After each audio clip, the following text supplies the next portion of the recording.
This step by step. How did a girl who was brought by her parents to the United States from Lebanon, your home country, schooled in the United States, clearly smart, went to university in Texas, read history. How did you get involved with the sex porn industry?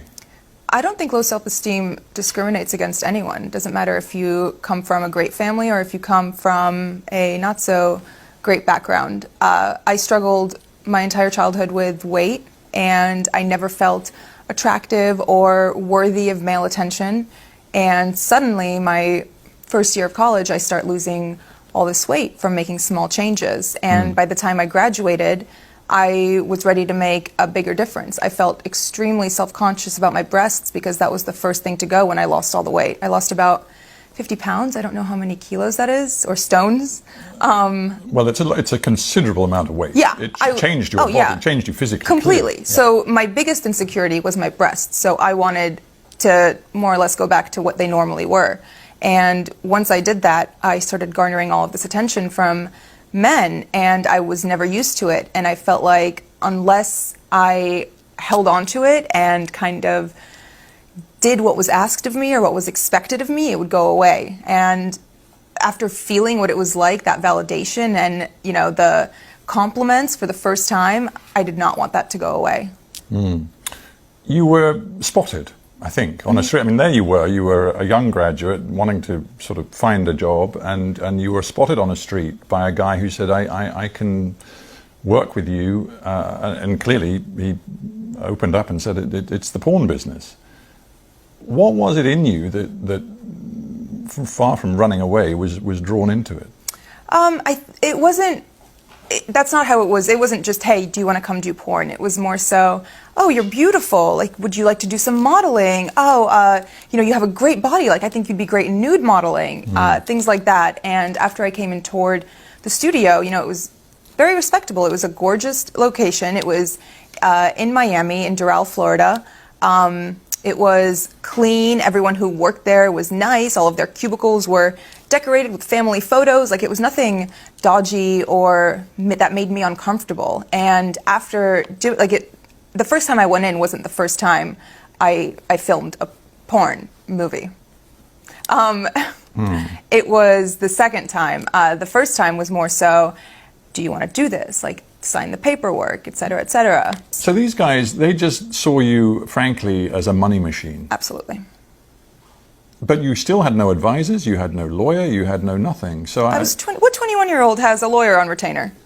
I'm just trying to get my head around how stressful this must have been, and whether even now, because you sit here so poised, and obviously a lot of time has passed and you've moved on, but do you think there is some sort of post-traumatic stress that is in you from this experience? Yes, and I think it kicks in mostly when I go out in public, because the stares I get, I feel like people can see through my clothes, and it brings me deep shame.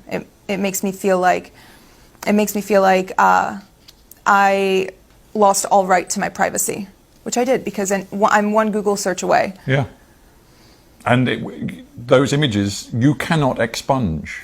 No. You have no right, even though it is deeply personal to you, you have no right to remove them from anybody's view around the world.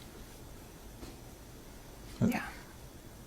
It is very hard. It is. And I'm just thinking, this isn't, I mean, this story is your story, but frankly, it's also the story of other porn actors and actresses. I honestly started seeing that recently after the interview came out, and people started reaching out, and all of the emails go, my manager checks them, and when he gets stuff like that, he filters them and sends them to me. And reading the words of some of these girls who have been sex trafficked and forced into porn, and all of these stories of girls whose lives have been ruined by it, and by men who have taken advantage of them, and by contracts that they didn't even understand the jargon of, it makes me feel like, okay, maybe it was good that I started talking, and that I posted this interview, and that I'm speaking out now, because other people feel the same way. And even if they don't relate on as deep a level as, you know, doing porn, they can relate on the level of being insecure and being pressured into doing something they didn't want to do. You were wearing the Islamic headscarf, often known as hijab. And of course, then it developed into a sort of a sex scene. You must have known how provocative that was. I verbatim told them, "You guys are going to get me killed." And they said? They just laughed. Why didn't you then say, "I'm not doing it"? Intimidation. I was scared.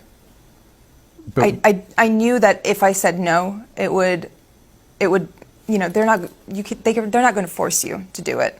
That's, at that point, that's rape. No one's going to force you to have sex. But I was still scared. I mean, have you ever felt scared to, not scared, but nervous to speak up and say something at a restaurant when your food's not right and the waiter comes by and says, "How is everything?" I was intimidated. I was nervous. We interview a lot of people, and many of them are middle-aged or older. It's great to have somebody in the studio who's only 26 years old.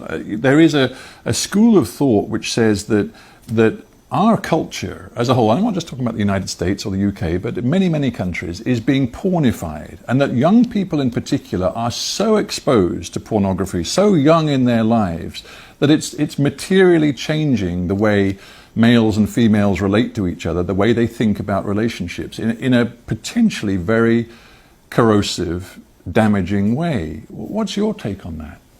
Of course it affects relationships. Porn addiction is very prevalent in America, and I'm sure here too.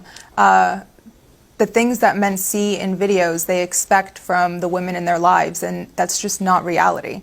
No one is going to be that perfect. No one is going to do those acts on a Wednesday night with the person they love.